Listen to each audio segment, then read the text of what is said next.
Merci à tous pour votre présence. Je vais très directement céder la place à l'anglais pour ce séminaire, donc qui se tient en anglais, comme vous le savez. So I switch to English now immediately. Don't be afraid. you understand everything. Just welcoming everyone. We're very happy, obviously, today to welcome all of you at Ifri. I see a lot of new faces, so it means that people are discovering Ifri and this great conference room that we have the luxury of having for this seminar, which is an open seminar, both online and in person in this room. We're going to have 2 hours to discuss a vibrant topic of European and I believe transatlantic and international security, which is the soon hopefully enlargement of the alliance to 2 new members, which are Sweden and Finland, that we've been expecting and hoping and ratifying as far as the French Parliament and a number of them, most of them are concerned, and of course to help us enlighten to understand the implications for both these 2 nations and for the alliance and for the wider security of our continent. I'm very happy to have managed mostly to their proposition, but really because of their commitment and interest in speaking to the French public. The 2 number 2s, I would say, of the Ministry of Defense from these nations, former General Esa Pulkkinen from Finland and Mr. Peter Sandwall from Sweden, which I will present you right now.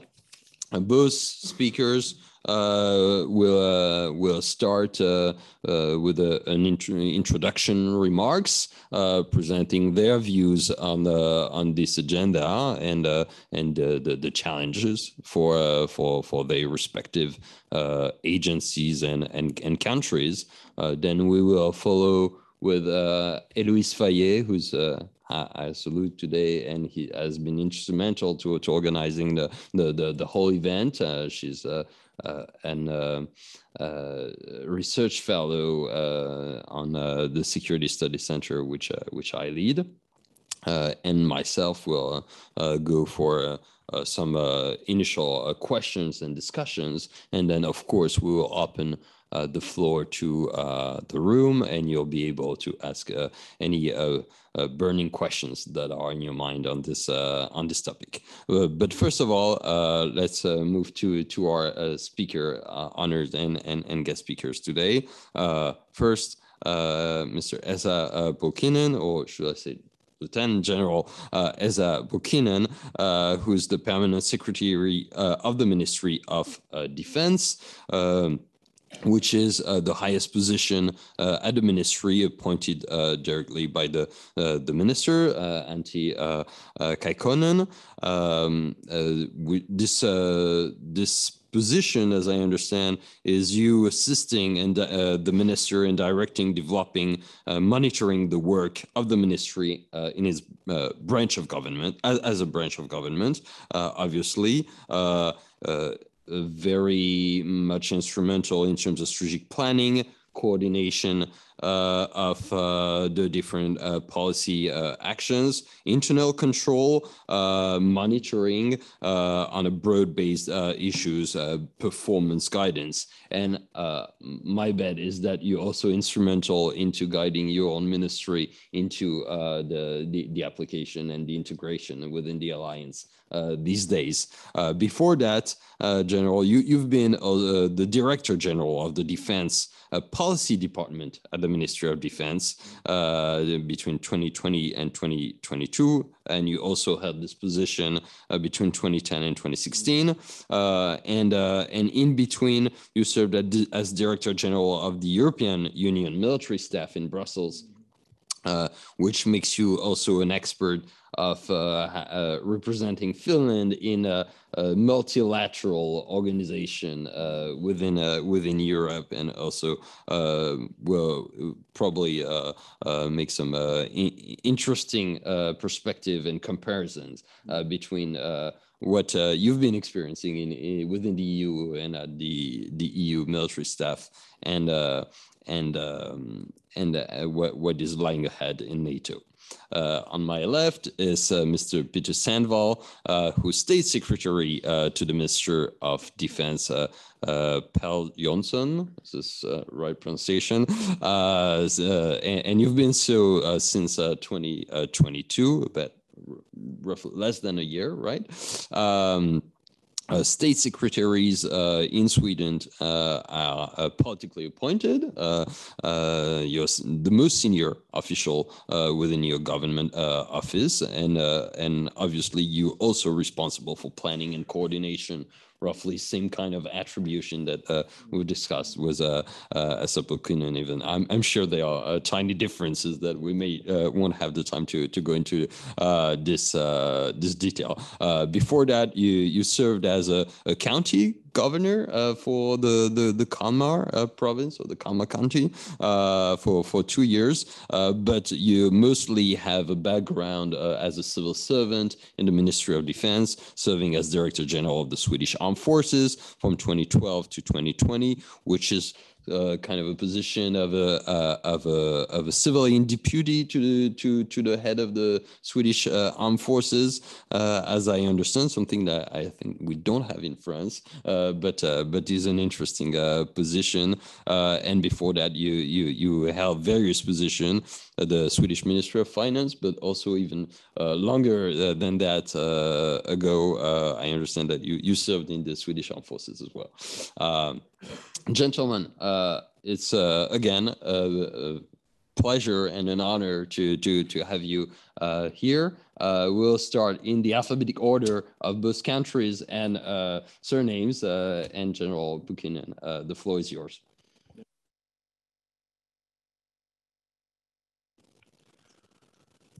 Bonjour à tous. Je vais commencer un peu en français. Français, un grand merci pour le Ifri, pour organiser cet événement important pour la Suède et pour la Finlande. Grand merci. Tout le monde sait que le Père Noël vient de Finlande. Mon ami, il habite en Laponie à la montagne arrondie. Cette fois, j'espère, le cadeau du Père Noël pour l'Europe sera d'avoir la Finlande et la Suède très rapidement à l'OTAN. I will change now in English, but I could continue with stories on Père Noël, if you so wish. Thank you very much for organizing this event, like I mentioned already, and I will very briefly tackle upon the three subjects actually mentioned in the title. Accession to NATO.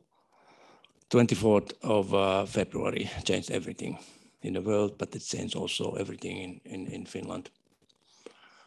And quite quickly after the Russian invasion to Ukraine, Finns began to feel that the situation in Ukraine is like it was in Finland 1939, when the Soviet invaded Finland. And that was a big game changer in the hearts of mind of Finns. We were not that much of alliance-minded before, but overnight, when we saw actually the Russian aggression, we thought that our current security framework is not enough for us. We have based our defense on of course, our strong national defense. I will revert that issue a little bit later, but also on the membership of European Union, which in my view, or our view, since 1995 has provided us with so-called implicit security guarantees, meaning being a part of the strong, powerful union would prevent others to influence on us. But very quickly after the invasion, we thought that that might be enough, which means that the NATO membership is now seen as strengthening our national defense. Of course, our national defense will become a member or part of the NATO's defense and vice versa. But European Union will remain the foundation of Finnish security, as it has been in the past since 1995. No changes on that. On the process, everything went well until we sent our applications to Brussels, and then to NATO nations expressed their concerns, one in particular, and still it's ongoing. On the one hand, 28 ratifications went tremendously quickly, but 2 are still pending, and we have to live with that.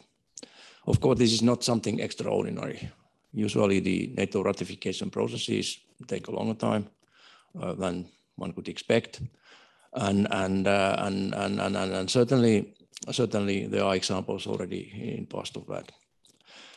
And I think from our point of view, we need to understand that different allies have different security concerns. That's a learning process, a learning curve for us. But eventually, like I said in the voice of Per Noel, we hope that that process will be concluded either sooner or later, hopefully sooner.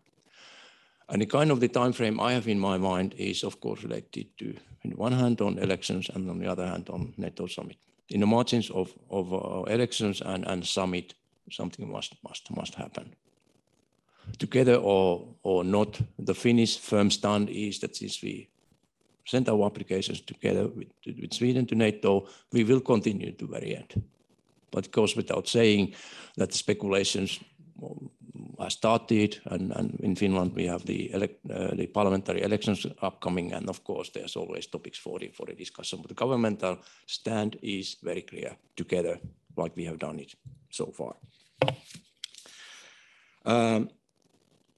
Then on Ukraine. The war in Ukraine has, in my view, implications on global security, European security, and of course locally or regionally. Globally, discussion or the issue is about the fight on world order, on which will be the basis for the decades to come for the world, and it's a fight on values, and I would say that if Ukraine will not succeed on their defense and will not win the war, to put it that way, that may provide a precedent for other authoritarian regimes to make advantage of that. China, Iran, North Korea, you name it. So that is a global risk. Therefore, the Ukrainians are fighting for the whole world at the moment. And then, of course, European-wise, now, as we have seen, Europe has shown quite a lot of unity. European Union, NATO indirectly, together with the friends on the other side of the ocean, and that need to be continued. I know that President Zelensky was here today, and he will continue to Brussels today and have a discussion with all of the head of the states in Brussels. Ukraine deserves, for us Europeans, all possible support, and even more, because they are fighting for us. They are fighting for our values. They are fighting for the future of our children and grandchildren. Then on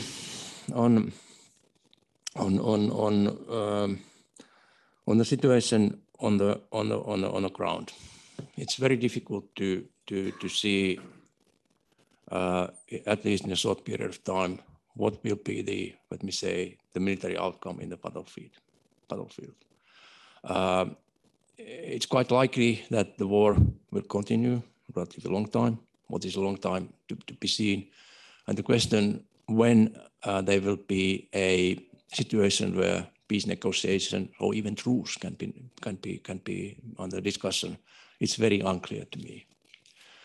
But it's my firm opinion that we do not make a mistake and start talking above the heads of the Ukrainians. So this is something that future Ukrainian sovereignty and their interests need to be taken into account.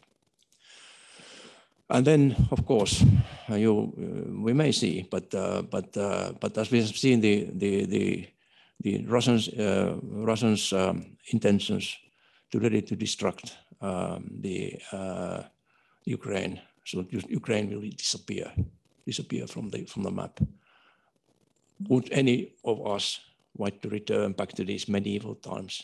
I don't think so, at least in the West. Third point on the new security challenges, I will turn it all the way around.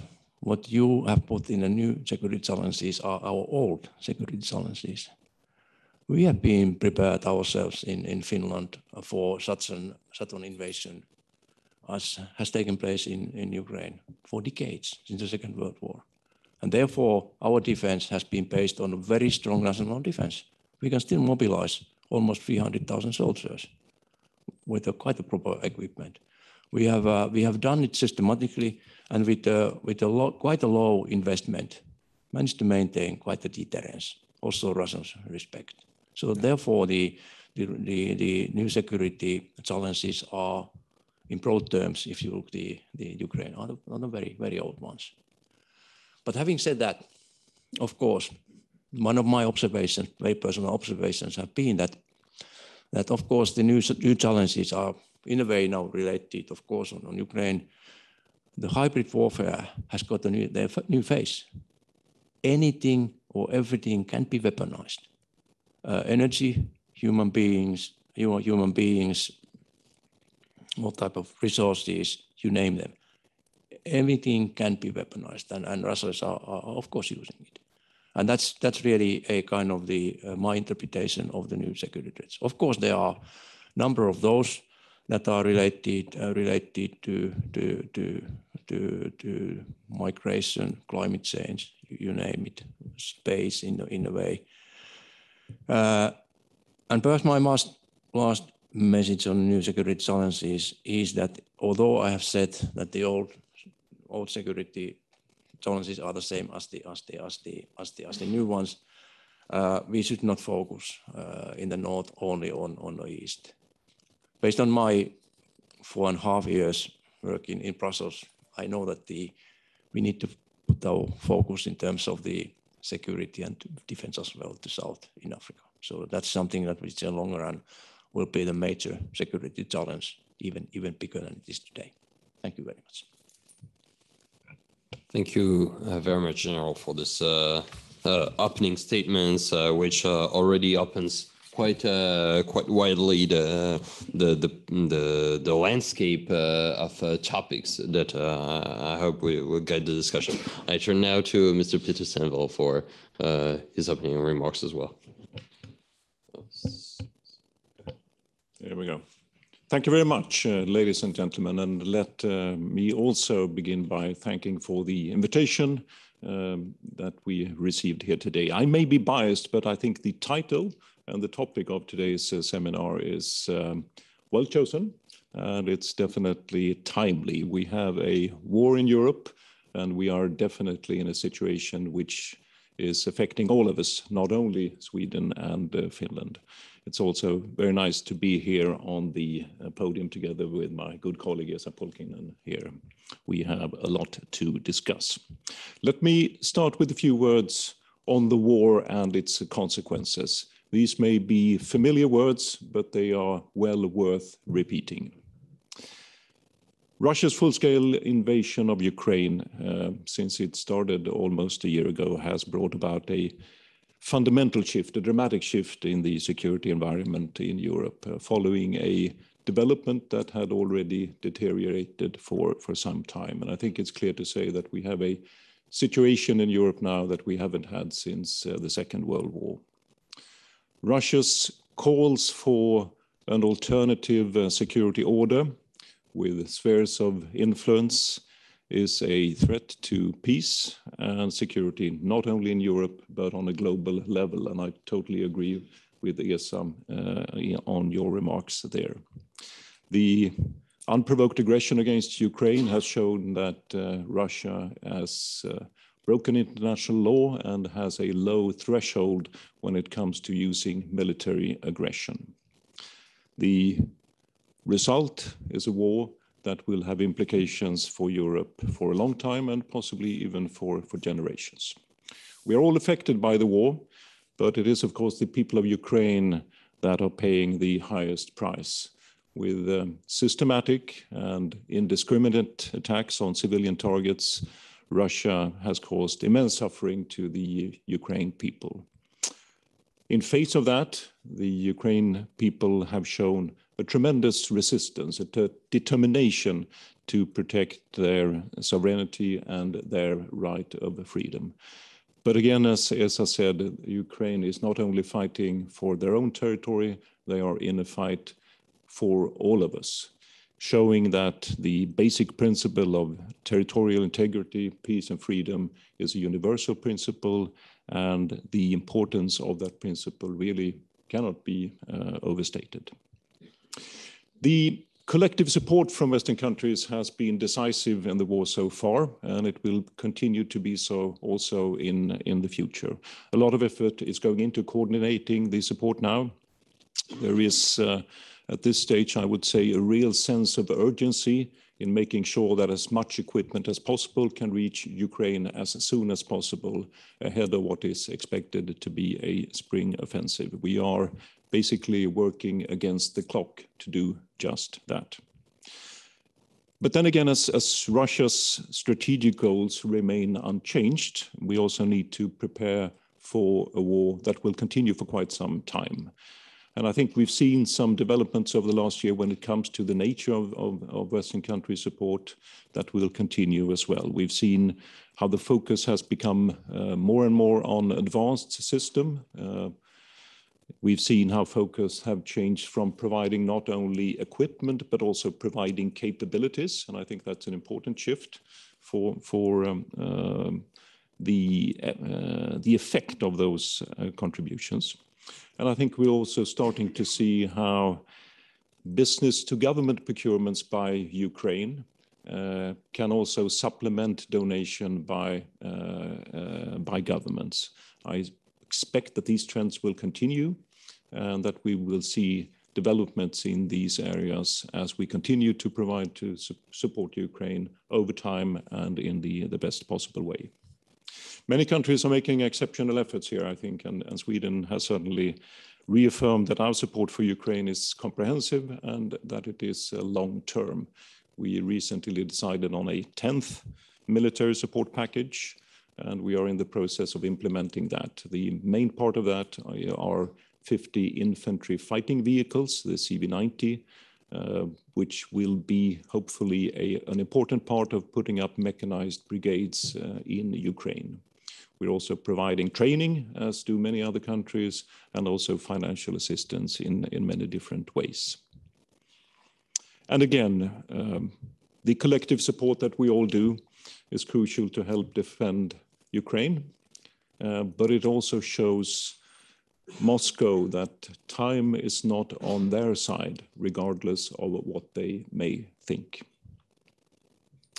The European Union, I think, has proved its role in these difficult circumstances. Sweden is now serving as president of the Council since the 1st of January, and quite naturally, the top priority for our presidency is to make sure that we have continued unity in the support to Ukraine. We also need to strengthen the EU as a security actor, for instance, by including strategic partners, develop strategic partnerships. And there's also, of course, the special bond between EU and NATO emphasized in the third joint declaration that came quite recently.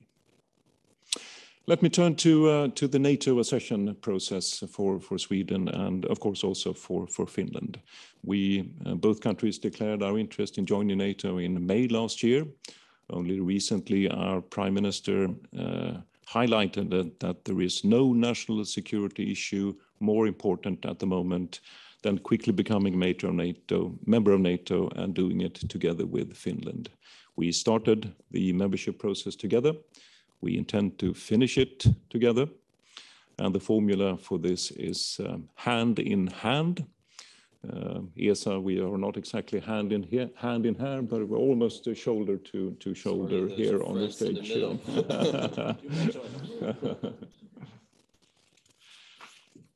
We are very much in the middle of doing our preparations for membership. We are doing it in close dialogue with NATO officials and other allies.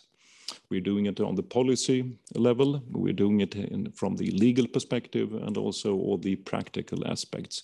I believe the work is going quite well. If anything, we are a bit ahead of time compared to what we thought originally. And we are encouraged, and I'd like to emphasize this, we are encouraged by a tremendous amount of support, both political and practical, from so many allies as we do this process ahead. With Sweden and Finland as part of NATO, the alliance collective military defense will be strengthened. Just looking at the map, membership will bring a greater strategic depth to the alliance. We will connect the Eastern NATO countries to the Atlantic. We can, just to make one example, contribute to establishing an A2AD zone in the Baltic region if need be. We will use our resources and our understanding of our neighborhood to take on responsibilities in the Baltic Sea region. That's only natural. But as an ally, we will also take part in the security for the alliance as a whole. With joint planning, exercises, operations, initiatives, we will do so over time, and we will do it with a 360-degree approach. In terms of military capabilities, we have a number of, I would say, fairly advanced and high-tech systems, which will also contribute to NATO's capabilities. We are increasing our defense spending, and we expect to reach 2% of GDP in 2026 at the latest with the current estimates. Another important asset, I think, worth mentioning here is our defense industry. By comparison, in many ways, an advanced and competitive industry. It's a vital part for our national defense, and it will make a contribution also to NATO. In particular, I would say, in terms of security and supply. We also recognize the role of civil defense, both for protecting the civilian population and for contributing to the military defense. We call this total defense or comprehensive defense. It's a long-standing tradition in Sweden and indeed in Finland as well. And we believe that these experiences will be of interest also to NATO. And already now we are seeing quite a lot of interest from our other allies in the traditions that we have. And here, of course, it's also important when you focus on Article 3 capabilities. To conclude this part, let me just give 3 concrete examples of what could be possible contributions to the collective security. First, Sweden will next week join the European Sky Shield Initiative, the joint missile defense initiative that was launched last October, I think. Second, as full members, we are prepared to participate in NATO's air policing missions in the Baltic states, in the Black Sea and over Iceland. And thirdly, as member, we are ready to provide ground combat units to the enhanced forward presence in the Baltic states. These are only a few options that are on the table. We are looking at other options, and they will be determined in the course of the joint planning. Let me just conclude by saying that becoming a NATO member is, of course, a fundamental change for Sweden in exactly the same way where ESA started. Certain changes are already happening as we move through the invitee phase, Other changes will, of course, happen overnight when we finalize the membership process. And then other changes will come more gradually, also after becoming full member. The changes are political, they are military in nature, but they are also in a way cultural, I would say, affecting the way that we see ourselves as we move from being partners to actually becoming real allies. We are conscious of these changes and we are preparing for it. Sweden and Finland will also bring changes to NATO. As I outlined, I'm confident that we will make the alliance stronger as we seek to be net security providers to this part of the world. And lastly, Sweden and Finland becoming members also has consequences for Russia. It shows that when you disregard European security order, when you do a full-scale invasion in a neighboring country, there are consequences. There are strategic consequences.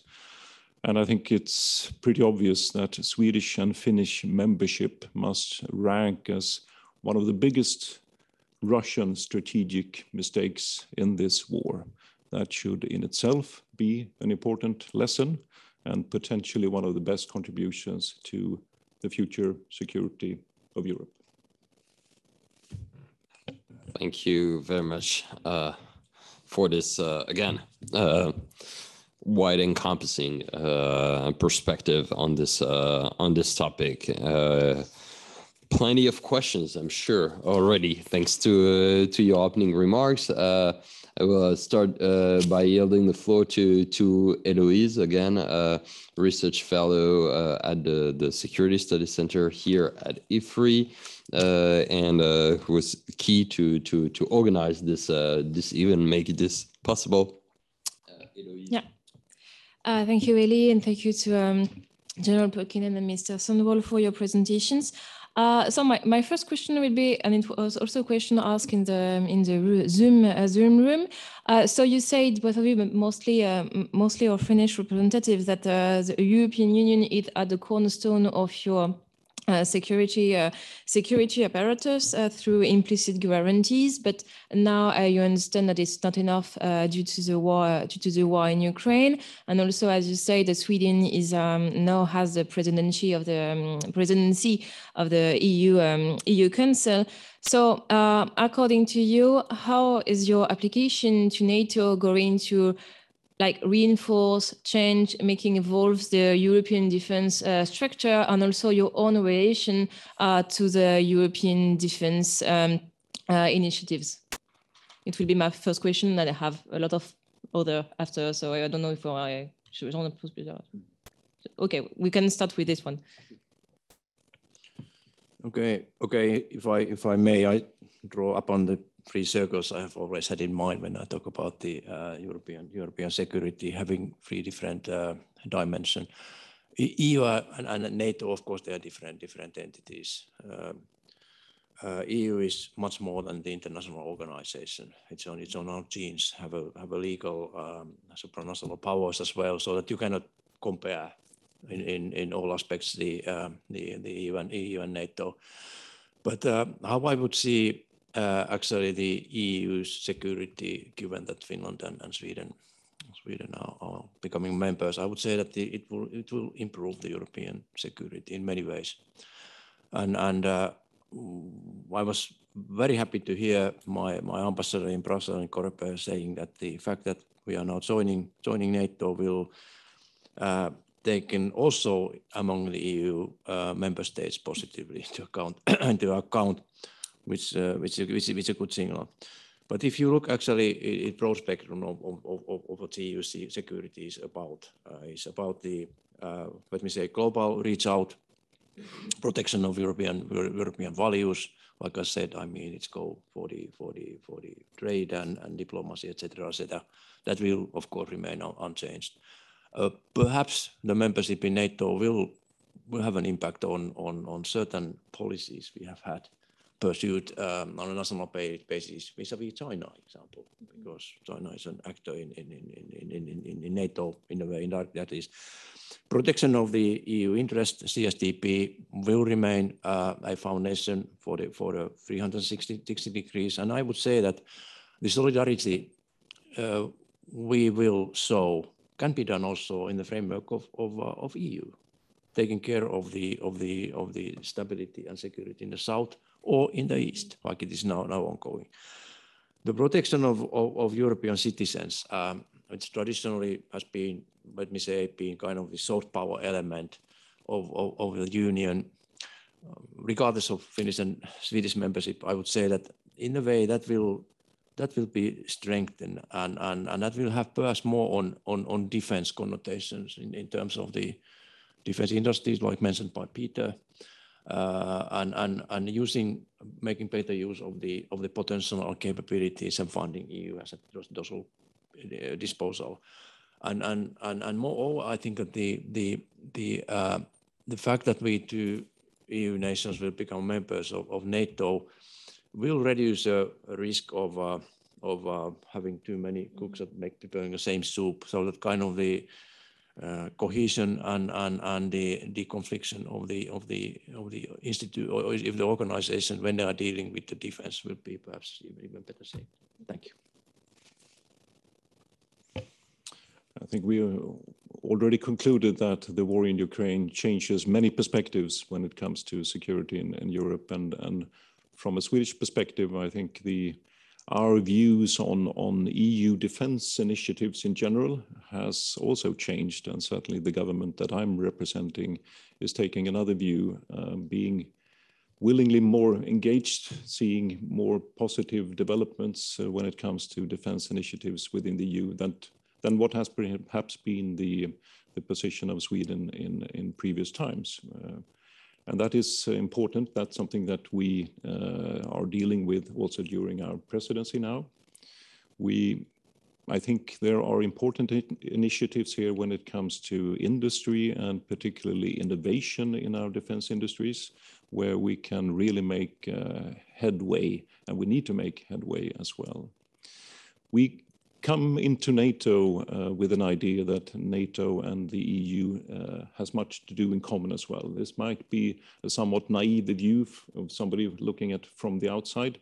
I know that there are sometimes difficulties in implementing that, but it's something that we would want to promote and something that we are also looking to try to take certain steps in that direction during our presidency. We believe that we need to have an outward-looking approach involving strategic partnerships with countries also outside the EU. So those are a couple of developments that link both EU and NATO. If I may jump on that and push you a bit further on the EU-NATO arrangement, there are two different things. I mean, one is, of course, that Sweden and Finland joining NATO will make the geometry of the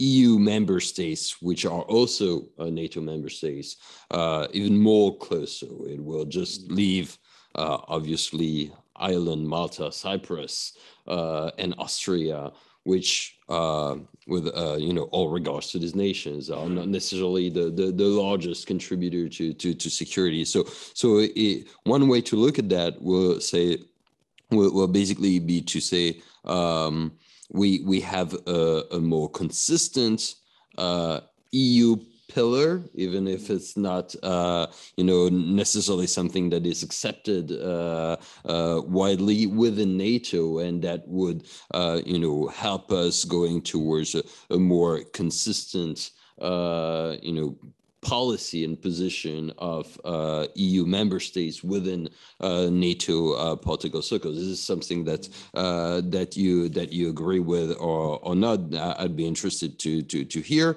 The second point, still on this EU-NATO dimension, is of course the separation of the tasks.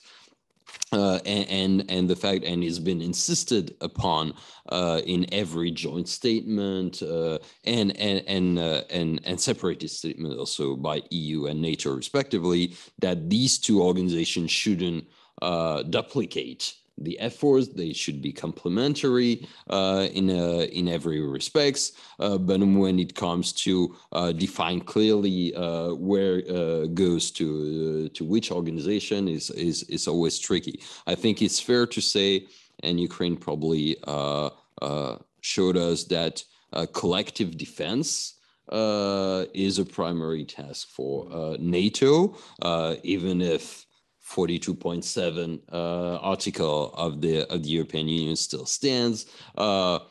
Collective defense is not primarily done by EU, especially at the operational level, but rather within NATO. When it comes to capability building, and especially defense industry, as we've been talking about, it appeared that the EU really put in force some very interesting instruments, the EDF, PESCO, etc., and should be an interesting framework, at least for EU member states within NATO. Would you also agree on that, or because there are a lot of initiatives within NATO that will also foster defense industry and integration with non-EU member states, we also need to maybe keep a wider mind upon this. And here, this is a really open question. I don't have an answer myself, but I'd be interested in your respective takes on that. I don't know who wants to start. If tradition to do it in alphabetical order, I may start. I think the competition between the EU and NATO, it doesn't exist, not at all. That's based on our 10 years period of working for the European Union. I haven't seen that competition. It's a political level statement, actually, that has completely different connotations. I mean, if you look to defense and in militaries, we are completely separate. In terms of the capabilities, the NATO is end user, and the EU is one of those institutions that will provide some appetite for the member states to provide these capabilities. Capabilities are nation owned or member state owned. And like you said, now the new security situation has really prompted a more active use of the EU instruments already. Not only contributing traditionally, let me say, CSDP, but in 360 degrees on the capabilities, either in the support to Ukraine or indeed in terms of the different projects to provide some incentives for the member states. And it will be beneficial also for NATO. And that's really the issue that's now becoming more and more important. Also, there have been some institutional improvements regardless of our membership, like the admin arrangement that now has been negotiated between United States and EDA. That's a very good step. I know the French reservations on that, and I'm very happy that eventually there was now the situation where also the Americans can work with the EDA. That will help them to open and understand actually what the challenges we have in the procurement, which they don't have because they are not like the European Union. Sometimes they believe they are, but it's so many learning process for us. But now, truly, what I've seen as one of the lessons and it goes regardless of Finnish and Swedish memberships, is the fact that now we need to put focus on the capabilities. The Ukraine war has revealed serious deficits on capabilities. It's opened my eyes. I mean, Finland's a small country. We have more main battle tanks operational than Germany, for example. And I'm how can it be? Well, I know the reasons. Big reasons. NATO was more expeditionary, and now they return back to their roots. But certainly, this side of the shift need to be made if you like to challenge the Russian future. And we in the North understand that very well. And finally, I would say that in both countries, I can also speak on behalf of Sweden. We have been always a true promoters of the EU-NATO relationships where that will have been needed, and we will continue that, of course, once we become a member of NATO. So that, in a way, EU-NATO relationships the improvement wherever that will be needed, we will support that certainly. And I think Peter may agree with me as well. Thank you. And I totally agree with you, Esa, on that, particularly where you started your remarks there. And just to complement that, I think when you have a crisis, when you have a sense of urgency, when you are in a situation where you need to act quickly, you cannot spend time on institutional differences. It's a matter of getting the job done, and I think we are in that situation. Organizational difficulties or frictions take second place in a situation like that. To add to the mix of how we do business in relation to the war, let me just add also the various initiatives taken by different countries to put together user groups of various kinds, where you coordinate in a very active and very operative way the various support measures that are being put in place to Ukraine. It shows that when there is a real need to coordinate countries, it can be done also through bilateral joint initiatives of the various kinds that are outside the organizational structures that we normally deal with. I think that is a strength in itself because it gets the job done. So we are really coordinating, working together in a multiple of formats here, and I think that's probably something that's going to continue. Thank you. So we were talking about capabilities such as battle tanks. So let's jump to even higher capabilities. So as you of course know, NATO is by nature a nuclear alliance, and this dimension has gained even more importance since the start of the war in Ukraine, with sometimes pretty strong commitments from the Secretary General of NATO. While in like Northern Europe, and even maybe more in Sweden, there is also a very strong disarmament stance, and I think Finland and Sweden took part as observers to the TPNW first conference last year. So you say that once you will be in NATO, you will have really 360 degrees approach to NATO. So both of you, how are you going to embrace the nuclear dimension of the alliance? Do you think you're going to join the nuclear planning group? And how can you reconcile this country being a part of a nuclear alliance and maybe a stronger disarmament culture, whether it be maybe more in Sweden rather in Finland? Fine, thank you.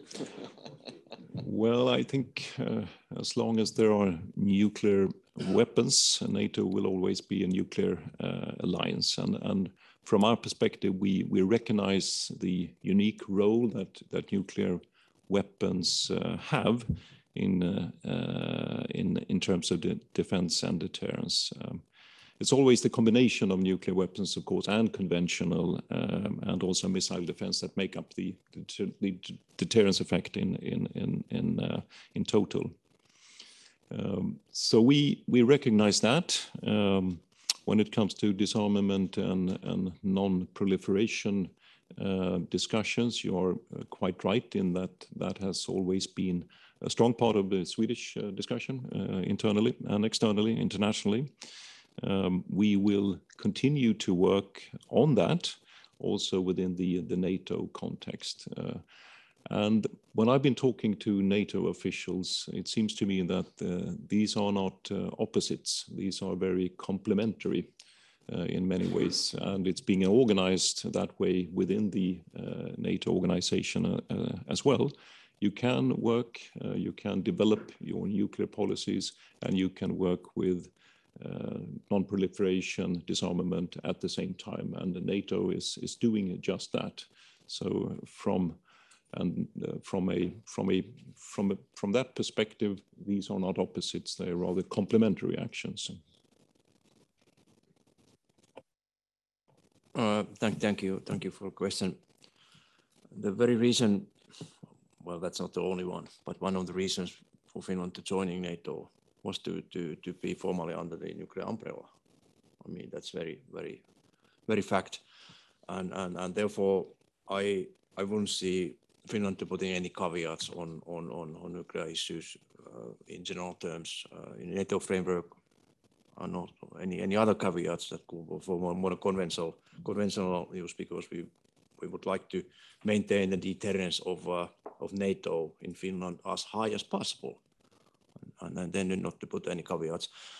Peter said already on disarmament, there's no conflict in that way on disarmament and becoming a member of the alliance, that the nuclear capabilities, and of course we should not work against something that will go against of that nuclear deterrence in NATO. That's just my very personal view. But the nuclear capabilities themselves alone are not enough.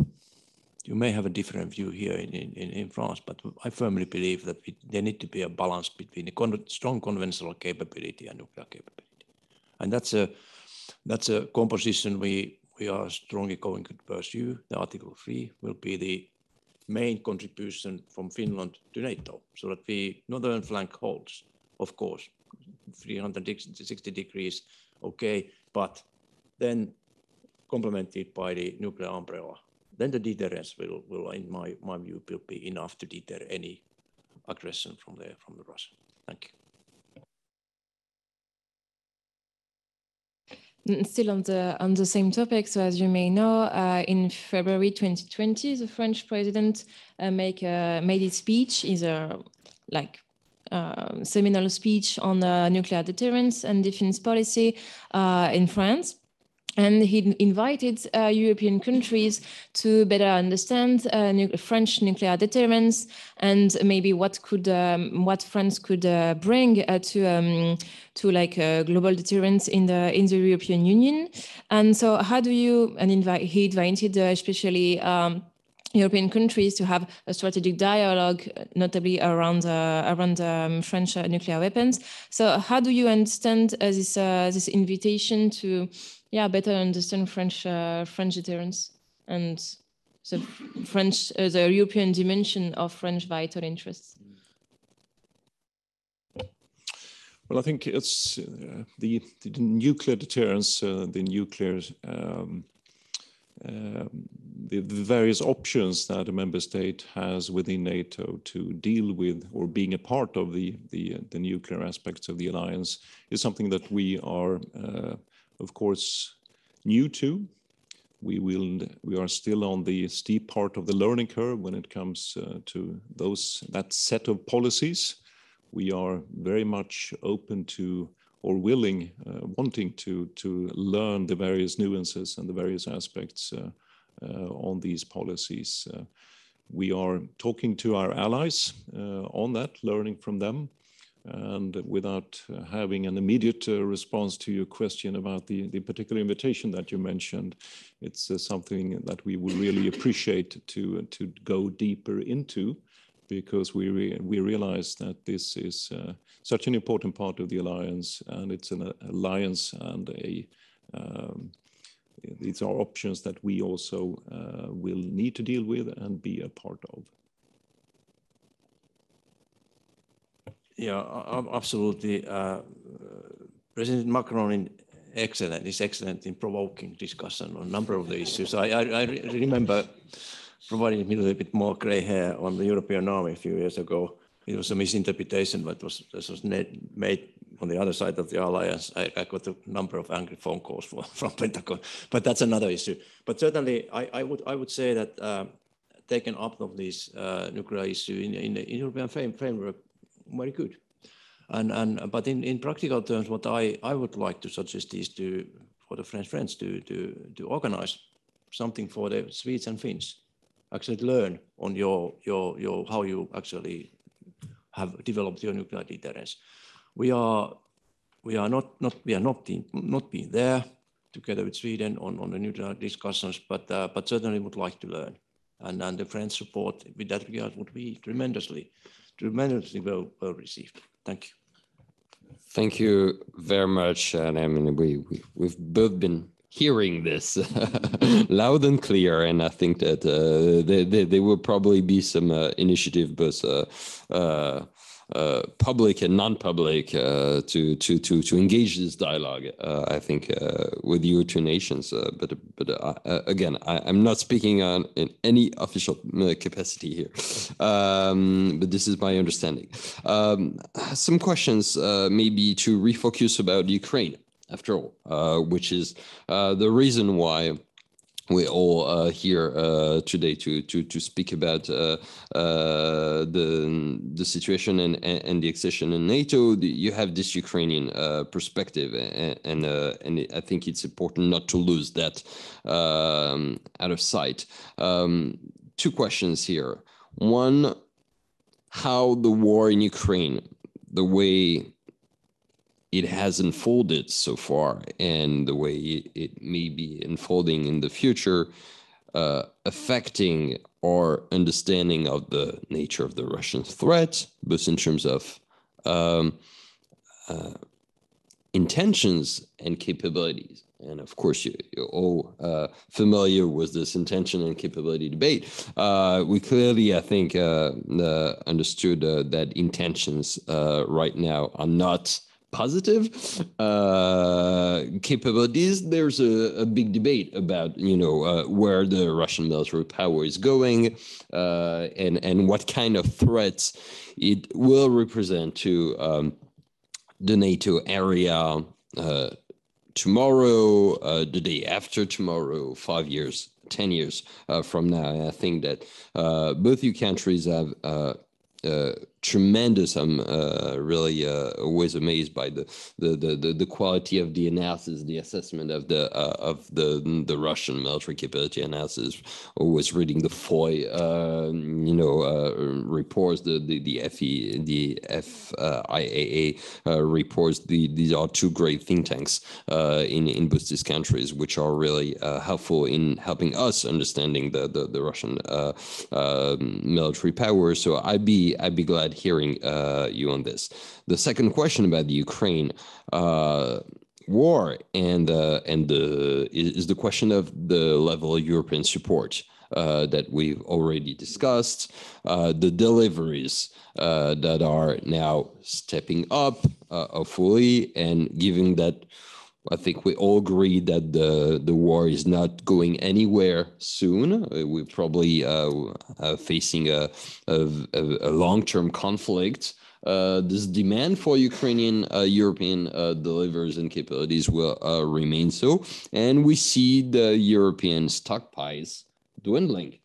What you said about the German tanks is obviously one example, but there are many more of them, and not only in Germany.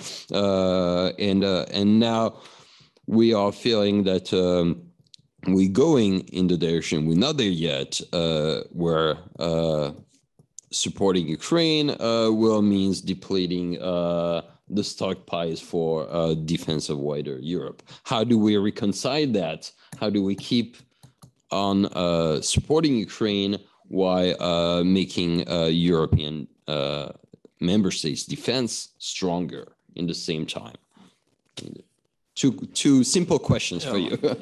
Very simple questions, and of course simple answers. War in Ukraine. Once again, if I go back to 1939, Russian made the same failure as they did in 1939 when they invaded Finland. They underestimated completely the will to defend the country. So they came to occupy country. Come on. Where was their intelligence? They were not prepared to fight. They dispersed their forces, on a line that was 2,000 kilometers or even longer. And the strength was not enough to do it. And then they miserably failed. However, they have improved. But whether they have done it too late, I don't know. But they lost a lot of their, let me say, quite well-trained, educated capacities already last spring. And we should not fall into a trap that Russia's military capability is as low as it seemed to us was a year ago. They are improving, and now they are using once again their let me say, traditional way of concentrating their forces. It's a very brutal war. Destroy all and everything and use the massive concentration of conventional forces. The problem Russians have now that how long they can generate the forces that include also the personnel that are willing and capable, well educated, and trained to continue. Conventional capabilities, even the legacy equipment, they have enough to continue. But the question is that how the human layer is going to put in. What will be their motivation? How much they can generate via their power that can really have an impact on the theater. In Ukraine side, of course, it's a little bit the other way around. They have less soldiers. They have much more will. They are defending for their future. I mean, command is existential for the Ukrainians. The motivation is there, and the question is that if with the support of West, they can create a capability that can not only deter, but also contribute to the situation where they could militarily have a win. And then it goes to a second question, actually, more or less. Well, it's still the first one. But if you think about, it's partially also a second question, what we are now doing here in Europe, you made very right statement on the lack of stockpiles and the lack of production capability. It goes back to the defense industries where actually we need to run up. That's very clear on Europe. That's a wake-up call for the European defense industries. And we need to provide their view of 15, 20, 25 years period of time when actually they will be used. Otherwise, they will not do it. So the re-establishment of defense industries, I wouldn't like to dive in too deep because it's so sensitive and so difficult. The defense industries are as sensitive as own money used to be. Now we have euro anyway, so we gave up the national currencies. But really a good combination.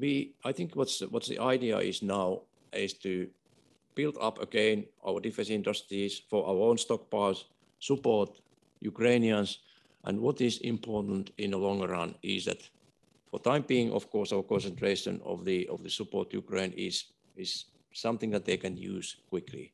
Artillery ammunition, anti-tank missiles, anti-aircraft missiles, easy to use. We need to concentrate on building up their capabilities for future. Perhaps a kind of the Western integration process that will be done under the conditions of war. So their armed forces will be equipped, trained, educated by the Western standards and facilitating their likely or not unlikely, I don't know, integration to West under the time of war. That will take years, but the capability need to be done. And I put that in the framework of the question of the main battle tanks. Main battle tanks, I'm a cavalry officer, are not as simple as rifles. You need to, like Peter mentioned, create the mechanized troops, and that will and train and equip them. That will take not months but years. But it's about the future of Ukraine being able to deter the Russia if needed. So that's my point on that. Thanks. Fine, thank you. On the nature of the threat, intentions and capabilities, I think it's Russia clearly showed that it was willing to take risks, which we hadn't really anticipated in terms of intentions. Also, the way that they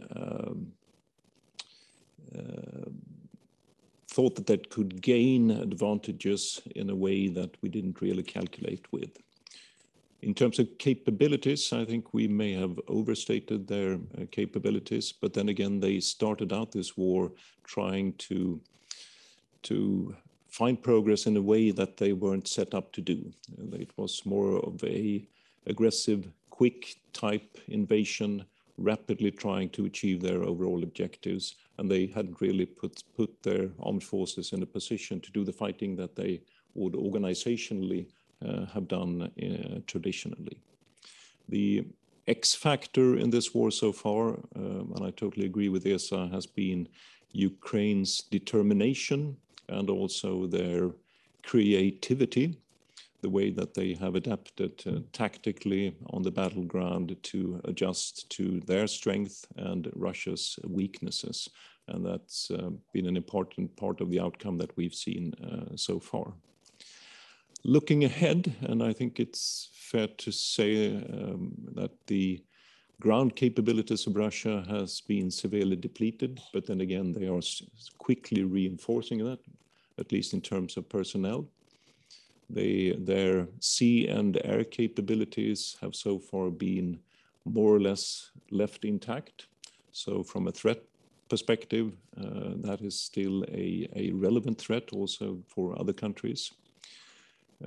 We're looking very much against the possibility of increased threats in the hybrid domain, hybrid in a very broad definition, cyber, information operations as part of the threat situation that we are all facing, basically, also when the war is still ongoing. And very much will depend on, very much in terms of the nature of the threat moving forward, will depend on how quickly Russia can rebuild their capabilities. How many years will that take? And there, from that perspective, there is probably a window of opportunity for us to make other assessments of what we need to do in terms of supporting Ukraine on the one hand, and on the other hand, building our own capabilities. There is a window here where we could possibly make draw other conclusions than we would have done otherwise, looking at the potential threats. That brings us to EU support and the stockpiles. I would say that we are already facing, or we have taken fairly difficult decisions when it comes to prioritizing support to Ukraine ahead of looking at our own capabilities. We've already been there, and those decisions will only become more difficult as time goes by. There are limits, of course, for us all here. I think an important way to try to avoid making too difficult choices here is really to make sure that we increase industrial capacity in all our countries. We do that as rapidly as we possibly can. In a long war, the outcome will be finally determined by production capacities in Western countries vis-a-vis what Russia can do. We need to open up new production lines. When I talk to industry, they see the need. They would like to have guarantees from host countries that there are forthcoming orders also from their own governments in order to take the risks to increase production in the way that would need to be done.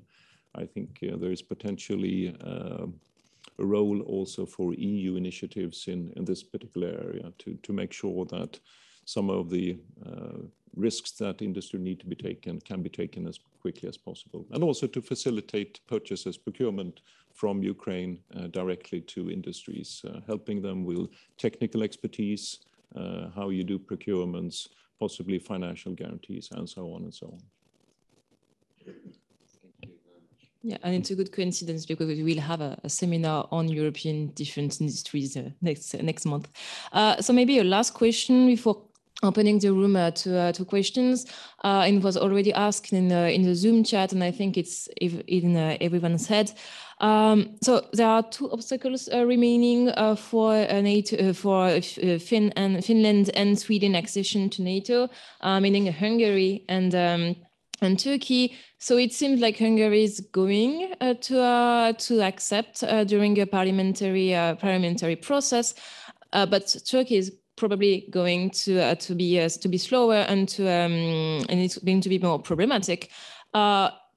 Maybe not for Finland, but at least for Sweden, mostly due to relations between Sweden and Turkey, or at least what we can understand, and maybe also due to internal troubles in Sweden and some demonstrations that were considered as provocations by the Turkish government. And now we also had earthquake in Turkey that had very dramatic consequences. And so according to you, how could the context in Turkey and also the difficult relations between Turkey and Sweden and maybe also Turkey and Finland could really affect the process of you accessing to NATO? And well, we also witnesses some like tractations and deals, for example, regarding a harsher stance on PKK from Sweden in order to like ease the process in Turkey. So yeah, what is the main obstacle? Is it Hungary or Turkey? And how do you like consider the future of the like Turkish-Sweden, Finland relation regarding accession to NATO, and also the consequences of the earthquake and the presidential elections coming in Turkey? So maybe Mr. Sandwall first. We had to ask. No, sure. First, it's difficult in these times, I think, to mention Turkey without recognizing the terrible consequences of the earthquake there. Some 23 million people affected. This morning I read that there are 12,000 people dead and the numbers are rising. So Turkey and Syria is in an extremely difficult position, and we really need to do everything we can to provide support to the region and to all those who have been affected there. That goes without saying. On the accession process here, it's really important to stress the tremendous support that I think both Sweden and Finland feels that we're getting from 28 member states here. That is encouraging, and that is really helping us. The way the discussions with Turkey has been set up is that it is based on an agreed text, the trilateral memorandum, where a number of items are in that memorandum. We believe from the Swedish perspective that we have fulfilled all those items on the memorandum. We've done that already. We are continuing to implement the memorandum, even going forward. And when it comes to those things that we have agreed upon and which we control, where we can take actions, we believe we have done that. And from that perspective, there are no reasons for not going forward with the accession for Sweden and Finland. The earthquake is one of those external events that sometimes happen. Another external event that we have had in Sweden over the last few weeks, which you briefly mentioned, Héloïse, is also that we've had expressions of freedom of speech in our country.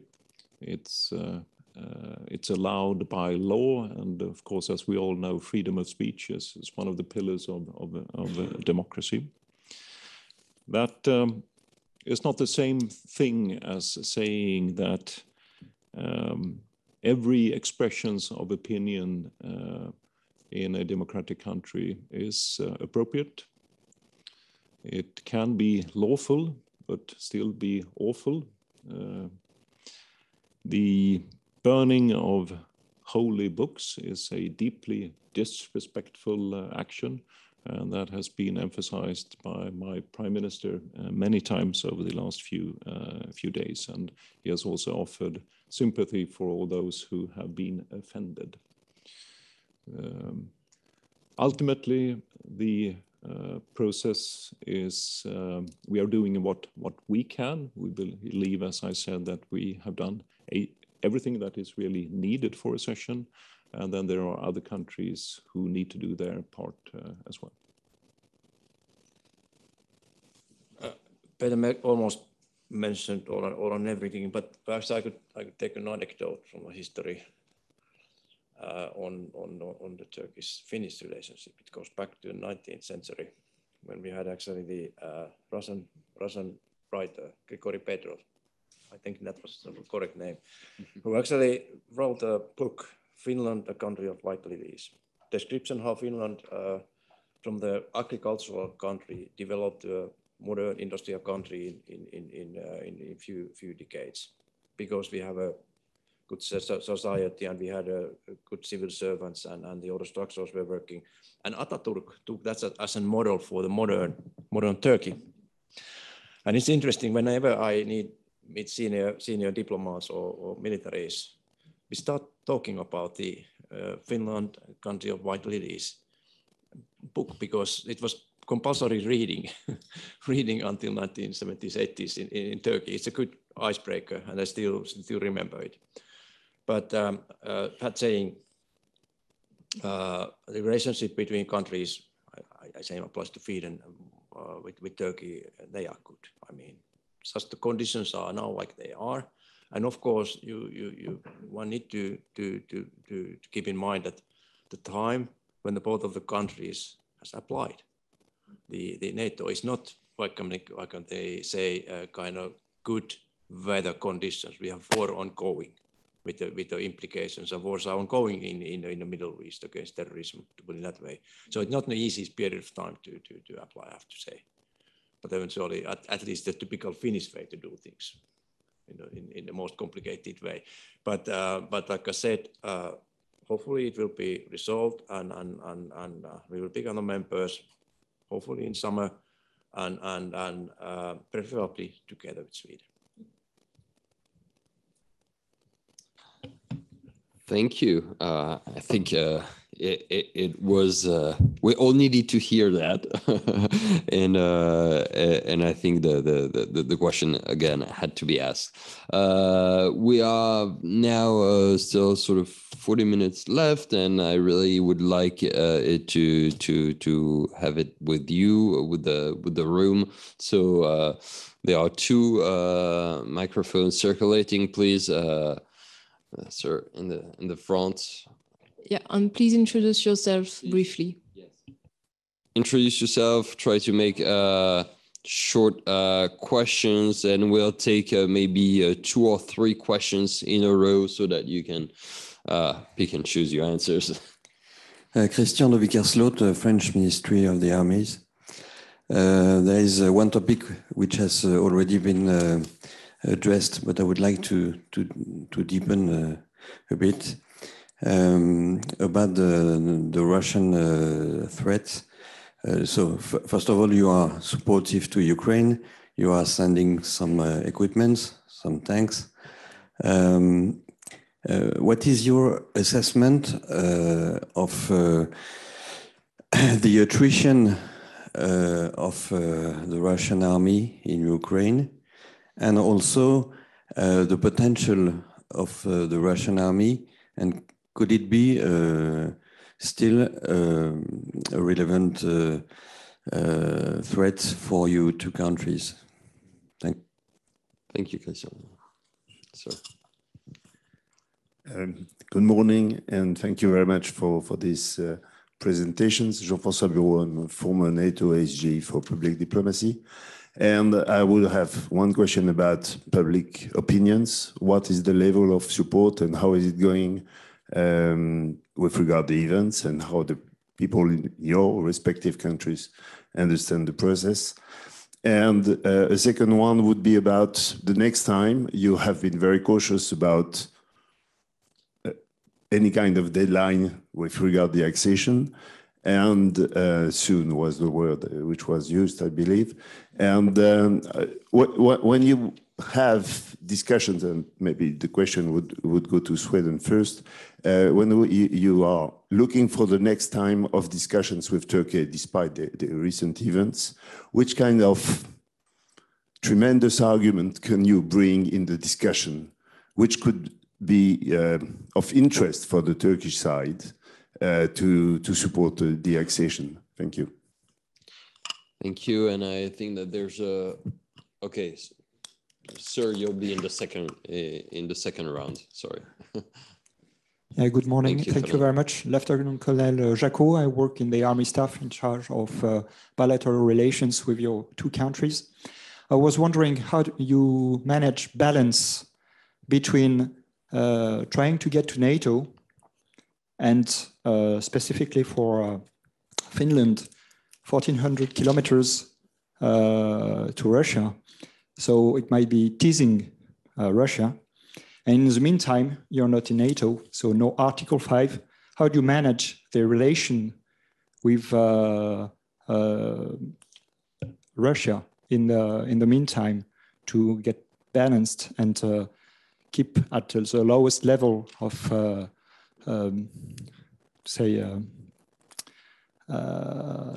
danger, maybe? Thank you.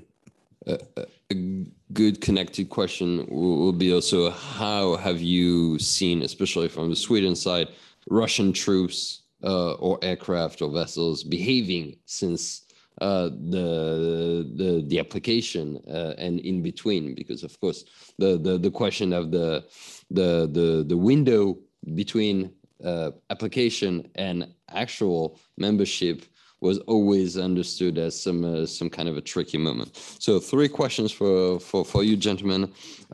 One, the Russian threat, public opinion, and the Turkish issue, and this border issue. Perhaps I will start from the last question on the NATO 1,400 kilometers of border and the Russian behavior and how we now manage our situation. We have been living with Russia for a long period of time, and it's much better to have 1,400 kilometers of common border than to live without the border. And so we have survived, and we have managed to deal with the Russians, I would say, in the past quite well. Of course, Second World War was the latest and hopefully the last war we have had against Soviet Union, Russia. So the borderline is important, but it is not the most important actor, I would say. It's mainly wilderness. We have 12 or 14, 13 border crossings, I mean, there. So it's not like somewhere in between Belgium and France. It is not open field. Mainly wolves and reindeers and bears are living there. Not that many human beings. But the question of the Russians, we used to have 150,000 Russian troops during the time of Cold War, quite in the proximity of our borders. Now the level used to be some 30,000-40,000 only, and now main bulk of these troops went to Brussels, and they have had serious casualties already. So building up that capacity close to our borders, representing the permanent presence will take quite a long time anyway. But they will do it. They will do eventually. And then how we have actually managed? We have actually since last spring and summer already started kind of the almost permanent exercising training programs with our future allies. We have had almost permanently Americans, not big units, but company level engagement in Finland. Of course, we have exercised very much with Sweden. We have had Brits. I think we have had some French naval visits as well. So demonstrating that you are always belonging to our new framework in NATO. No reaction from the Russian side. They've been very silent, and I think one issue is that, of course, the interest is now in Ukraine. But if I was a planner in general staff in Moscow, I would have considered Finland and Sweden already members of NATO for decades. That is their prediction, I would say. So that wouldn't have changed militarily anything. We haven't seen, like I said, any provocations, no airspace violations. Some little things, but no, certainly something that we were in worst case scenario prepared for. Hybrid issue are another issue, but I mean it's all in the world and in Europe at least, where there are similar incidents.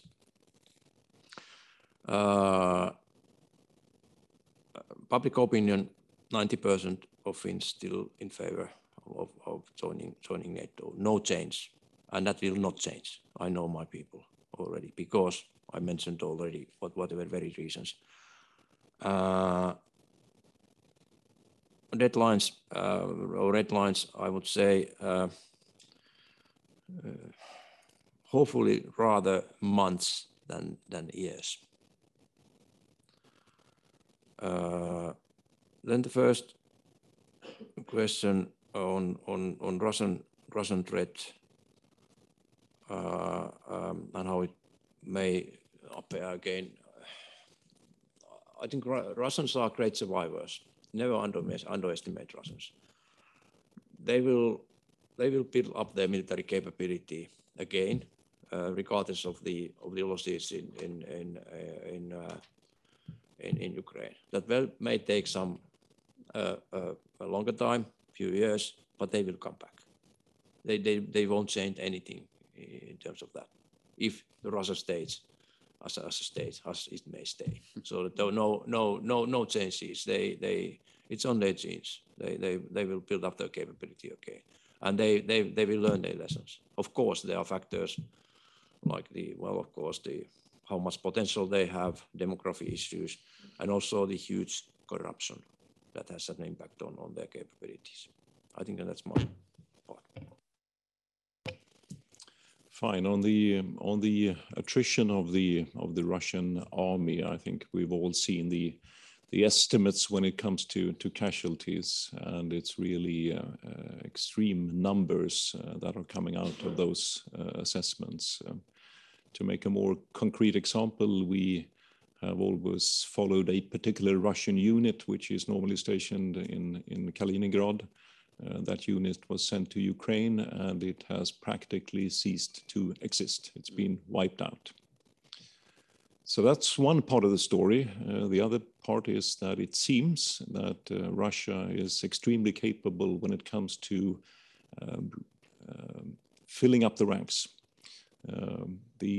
Again, the numbers, the estimate that we see is that they are doing that more rapidly and more quickly than would have been possible in basically any other country. They have those traditions and they have that capacity.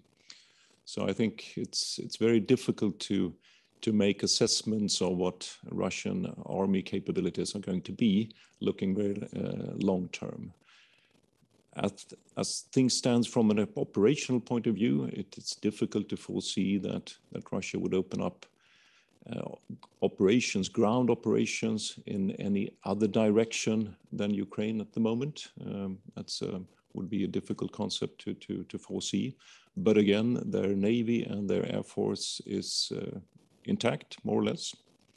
And again, hybrid threats is probably something that is potentially an important part of the threat environment that we see. On public opinion, there is very broad support in the Swedish Parliament for NATO accession. I'm not quite up to date on the public opinion numbers. I have a number which may be slightly old, 70%. I'm looking towards my colleagues here. Higher, lower, about 70%. But again, there has been a fundamental shift in public opinion, and it has coincided with the new security environment, just as I was describing in the Finnish case. The accession process, again, are there any arguments that could be put forward to Turkey that would change things? Let me just say that we have continuous discussions really on basically all levels of government, and also including discussions on a more military levels. It's important to have those discussions ongoing. The main argument that we are making, which is an important one, is that we have done everything that was agreed. We continue to explain that and also show what it means in real terms. But again, I think it is the other side that will need to come to their own conclusions, seeing the same things. On the balance between NATO and own capabilities, again, I think we are. That's a real question. It's something that we are very much faced with, basically every week. a part of that comes back to how we perceive Russian activities. I would say that on an operational level, we haven't seen anything in our region which is beyond normal activities. They are following their normal seasonal yearly training cycle. And over the last couple of months or so, as is normally the case, activities in the Baltic area has been quite low, because that's how it usually is at this time of the year. The wordings coming out of Moscow, I think, has been more carefully framed than what we had expected before actually taking the step to applying to NATO. And we haven't seen any changes in that posture from Moscow. Which is good news, in a way.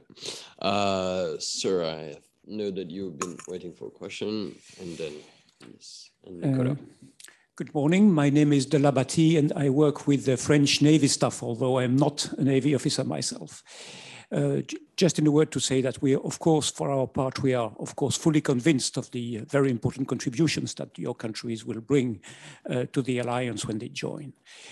You will not be surprised to hear that in the Navy, we tend to focus, of course, a lot of our attention on what is happening on the maritime and naval dimension of the war in Ukraine.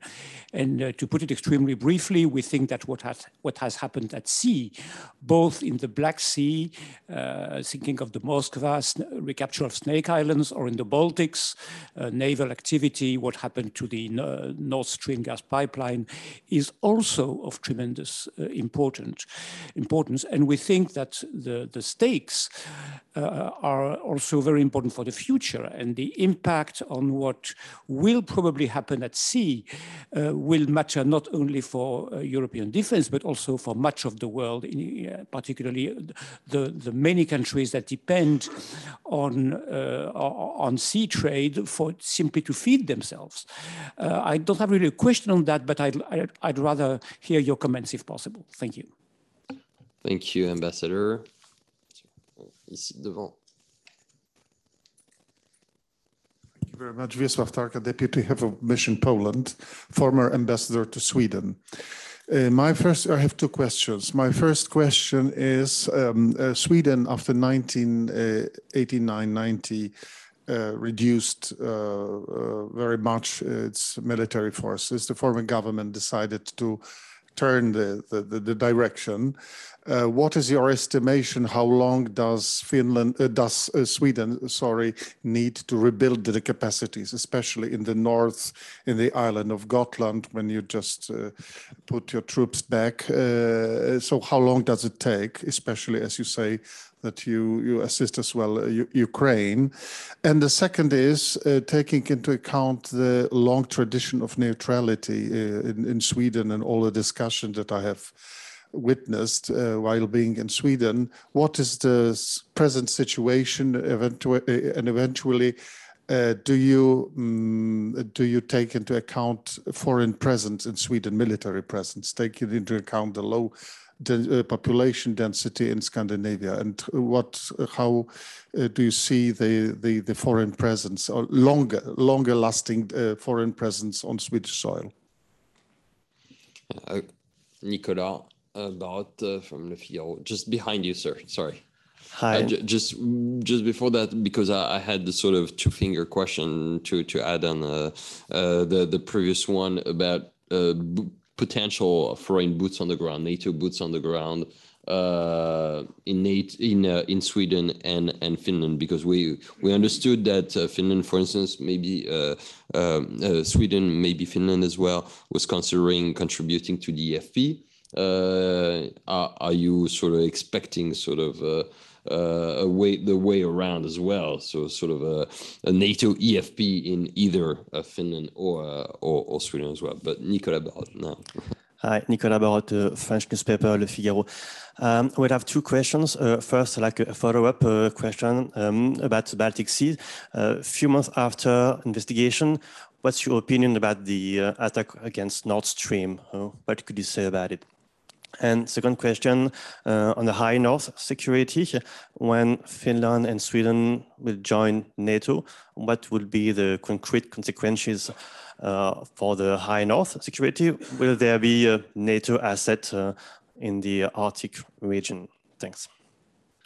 I have two fingers on this question also regarding the Arctic, because it was maybe one of the last fora where Russia was talking, for example, with Northern Europe countries. And so how is fora going to evolve? I think there is no meeting anymore of the Council of the Arctic, and also how you're dealing with the Chinese presence in the Council of the Arctic, because China is positioning itself as an Arctic region.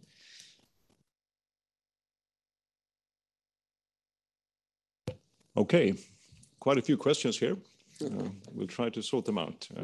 On the maritime aspects of the war, I completely agree with you. They are somewhat overlooked, I think, in the public discussions. What strikes me is that here Ukraine has been successful using relatively small resources. I think there are lessons to be learned from the maritime aspects of Ukrainian war and how they have been successful in taking out,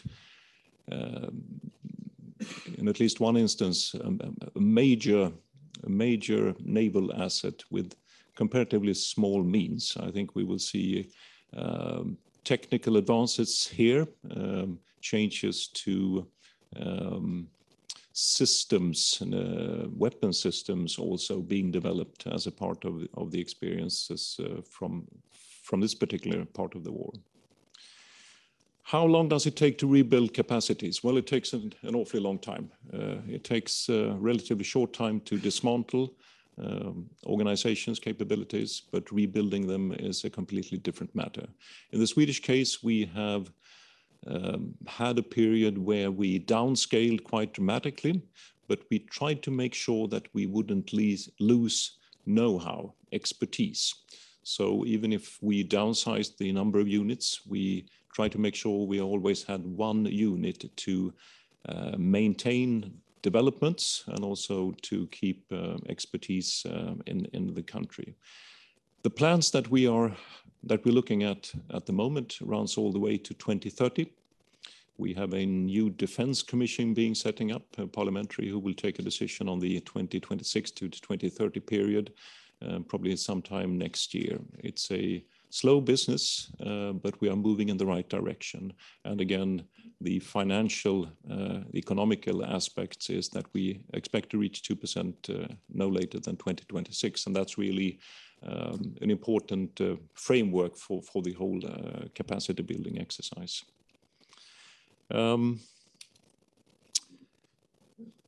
How does it look from a Swedish perspective when it comes to host nation support? Well, it goes without saying, and just looking at the map, that almost any operational planning for Northern Europe would have implications for Sweden when it comes to hosting other countries' units in Sweden. It's something that we have started planning for even before we took the step of applying for NATO membership. We are at the moment taking concrete steps in terms of an agreement with the US, which is in the same vein, the DCA agreement, to make sure that all the practical aspects of being able to host, in this case, the US, have also been implemented as early as possible. We come to NATO with no caveats when it comes to the positioning of foreign forces on our soil. We don't foresee that that would be something that is currently, that there is a rationale for that where we stand, but we don't have any caveats coming into membership on that account either. Let me speed up a bit here. North Stream, yes, it's a we have an investigation, a criminal investigation going, and the result from that investigation has not yet been finalized. I think that will be the next step in terms of the Swedish handling of that incident. High North and the Arctic, interesting, important topic, of course. When Sweden and Finland become NATO members, 7 out of 8 Arctic states will be NATO members. That will change the format. I think it will change a lot of the dynamics in the Arctic region. It will facilitate operational planning. We will be able to have a better understanding of what actually is going on in the Arctic area. China, I think, has a limited presence there today, but we are aware of their long-term priorities and what they would like to achieve there, their ambitions. And I think we need to look very carefully into how that plays out. Yeah, okay. Some of the questions were devoted only for Peter, but I tried to answer some of those that were actually for both of us. Finland is an island, so 90% of our trade comes from seas, and therefore it's crucially important that the sea routes will be open. It's one of the reasons, both sides, that why we have deepened our defense cooperation with Sweden. We are very close, and that will strengthen the NATO in the north, because there are 2 countries that are already able to do quite good operational planning together and prepared to conduct operations on its territories if needed, and we are permanently present. Also, this sea surveillance, what we have developed together with Swedes, it's #1 in the world, I think so. And we can actually exchange very classified information to countries, and also in the wider Baltic circles nowadays, but still to be improved there. Then on boots on the ground, we have also the defense cooperation agreement process with United States that is separate of course NATO bilateral. We haven't been discussing on the NATO troops permanent presence in Finland. It's not topics we discuss at the moment. We have not made any decisions yet, or there's taken steps to how we could contribute to peacetime responsibilities. The maritime standing groups, of course, that's for clear.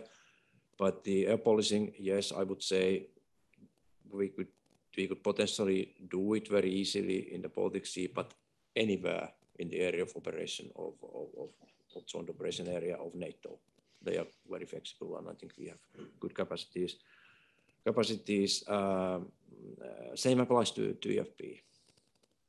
Could be anywhere if needed to provide somewhere outside of the Baltic states, even if there is a request for that. We will stay very open. On High North, we traditionally have been looking both Finland, of course, our own territory vis-a-vis our defense. But in our neighborhood, we need to look also to south. That means the Baltic Sea and Baltic states, and in the north, the Arctic, due to Norwegian or Norway's presence in NATO. And we have also very well developed Nordic defense cooperation that will get completely new impetus, because Finland and Sweden will join NATO, and Danes have given up their opt-out. So we are waiting that the Norwegians will give up on their reservations on EU in Sala, hopefully very soon. We will push them a little bit. I think so. No, this is so. But in terms of the Arctic dimension, so that we have the frameworks already in Nordic defense cooperation, bilateral with Finland and Norway, trilateral with Finland, Sweden, and Norway. We can address the issues that are below the article, let me say, 5 obligations. In terms of what capacities can be used in Arctic, well, Air Forces, of course, they exercise on a weekly basis. We have an extremely well-developed cross-border training system in High North, where Norway, Finland, and Sweden train, I mean, on a very short notice in each other's territory. It's a deterrence, but also it's quite a good precedent for deepen our cooperation. Finnish Navy is in the phase to improve their capabilities. We are four, actually, they are not corvettes, but they are frigate class naval vessels that are under the production, and they have actually capability to also operate in ice, so that will provide some opportunities for the NATO as well. Arctic already Peter covered that. I have nothing to say more. Thanks. Thank you. Please let me know if there are other questions. I see that there are questions on the chat that haven't been taken yet. One interesting is, of course, with the question of the United States, because your two nations joining in, and you've both mentioned it actually, joining NATO also means possibly changing a bit the relationship with the United States from what used to be already a strong partner, let's admit it, to an official ally, and that is still having some impact also at the moment when this ally, or soon to be so, is officially positioning himself in sort of a rebalancing move from the Euro-Atlantic area, which knowledge is as important, but to the Indo-Pacific, which is now officially put by the American National Security Strategy and so on and so forth, as the main ground for strategic competition and probably the main effort for the United States in the 21st century. How do you assess that? Of course, how does it impact your question on China? This is part of the question here, and the wider implication of both your nations in the Indo-Pacific. I see that there's a second question on the chat about Sweden joining the SSI, as you mentioned, and maybe if you could elaborate on your understanding of where this the initiative may be going, and the are you the question is that is Sweden more favorable to more inclusivity, inviting France, Italy, Spain, etc., to join, considering all existing coming European capabilities, not only IRIS-T, of course, but also American and Israeli blocks of it, and I think we will be interested in hearing your views. Are there any questions in person in the room, or maybe you're satisfied with this first? One last lot. Maybe we'll have time for one very final round after your both answers. Okay. Yeah. Yep, I remember 2018 when there's the Trump administration still in place. I was working in Brussels, and I know the feelings inside the Ifri NATO headquarters. I do hope that we won't see that time again. I mean, that's nothing about the president, but the time that already the raison d'etre of NATO has been challenged in such a way, at least indirectly. Yes. But I mean, it has left some let me say doubts. I talk with my number of my European friends, and of course some doubts on how long they will stay in Europe. It's so speculative. I wouldn't like to dive in, but it's important that the U.S. engagement through NATO will remain, and really current situation in Ukraine has shown how important still the United States is for European security in broader terms and defense. Rebalancing, well, I think that I've heard that a number of years already, but not seen too much of the practical implications. Let's see, inshallah. But the China issue is interesting because, like I said, as a member of NATO, we may need to take also new type of political stance on China. China. It limits a little bit of political flexibility. Put it that way, China is an opportunity and challenge. It depends which way you look at it. I rather look at like the opportunity and challenge, but today it's perhaps other way around. It's interesting, the Indo-Pacific, I paid a visit to Japan and just noticed how much common concerns we have with our security, broader security. It goes space, of course, and other issues, but also on talking on China, how it started with situation in Ukraine, etc., etc. It's something that we should not of course forget as we become members of NATO. I will stop here. Thank you. Fine. No, well, I think we all agree that NATO membership is an opportunity and a facilitator when it comes to deepening bilateral relationships as well, and that's certainly the way we see it, and that includes also relationships with the US. I think what the US has been doing for the last year or so, and which they keep doing, is quite impressive when it comes to coordinating the international community to help support the war in Ukraine. They have taken a lead role. I think the Rammstein format for coordinating the various donors is working. It wouldn't have been possible, I think, without the US taking the role that they have been doing. And of course, looking at the substance, the contents of support to Ukraine, here again, I think the US is really showing the way forward. It's been impressive, and it continues to be impressive. On the rebalancing, yes, I think we need to acknowledge that that is where the US is seeing the competitive aspects being played out in the future. I think we need to recognize that, and I think we also need to facilitate that aspect of geopolitical, really high strategy in the geopolitical format. On the European Sky Shield initiative, I have an open view there. We are just coming into that cooperation. I wouldn't like to have any definite views on when it comes to partnerships, memberships, other parties being included. My impression is that it is a format which is open for others to join, and there is a good sense in doing that if the idea is to really provide common security within missile defense.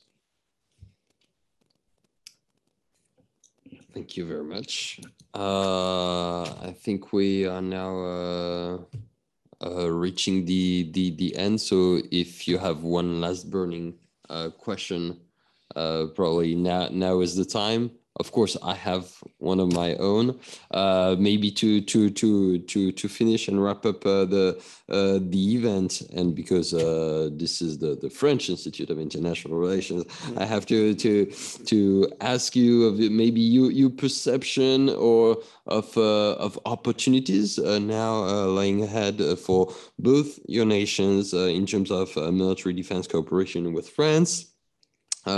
Whether in its bilateral format or even in a wider format. Of course, we discuss the eastern flank and the northern flank, wider issues as well. We haven't touched upon what is called in NATO parlance the southern flank, but Sweden, for instance, has been, of course, particularly involved alongside France in military operations in Africa. I'm thinking of course, Sweden participation to Task Force Takuba, but also with the MINUSMA.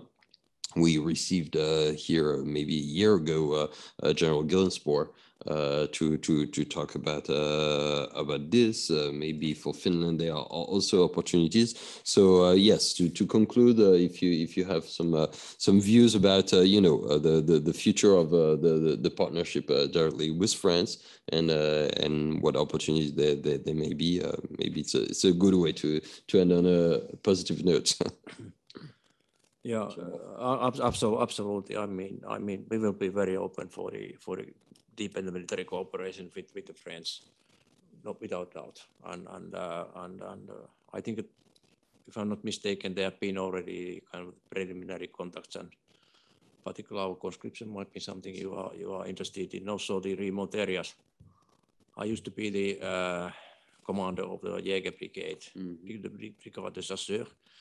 And I noticed that there's a lot of French influence already. There are parts of the very remote areas where actually it's occupied by the French tourists that mainly come from the in the Paris here decision, because they are seeking the solitude, and they have actually provided some steps of the French future presence in High North. You are more than welcome to join us. Well, very happy to organize a seminar in the High North next time. I will provide the support for that. No, and just to wrap up, I think the NATO membership will also, in the French-Swedish bilateral relationship, have several possibilities. On a military-to-military level, I think what we did together on the southern flank in Mali has really opened up a deeper understanding of what we can do together. And I'm struck by in how many ways the cooperation and the operation that we did together, how that filters down in the system and open ups for new contacts, new areas of cooperation which we hadn't really previously thought about. It's been a bit of an eye-opener, I must admit, and let's continue in that tradition. The second possible area for cooperation is, of course, concerning industrial cooperation. And if we look at what we've been talking about today here, improving our capabilities, investment decisions ahead of us, I think there are definitely opportunities there that we need to look into and which look optimistic. Thank you. Thank you, gentlemen. This has been, I think, a very rich, very instructive, fascinating to many aspects, and probably eye-opening also discussion for us friends, because these issues are not usually, not very often, tackled. The High North, your countries are not enough represented probably in our roundtables, in our own assessment of the situation for the security of Europe, the defense of Europe, and I really hope that this new momentum dynamic that we are embarked on together will help us to sort of square this circle and really increase and intensify the debate, the strategic debate. Please join me in thanking these speakers that have been put on the grill for enough time now. And let me wish you a good day and a safe trip home for both of you.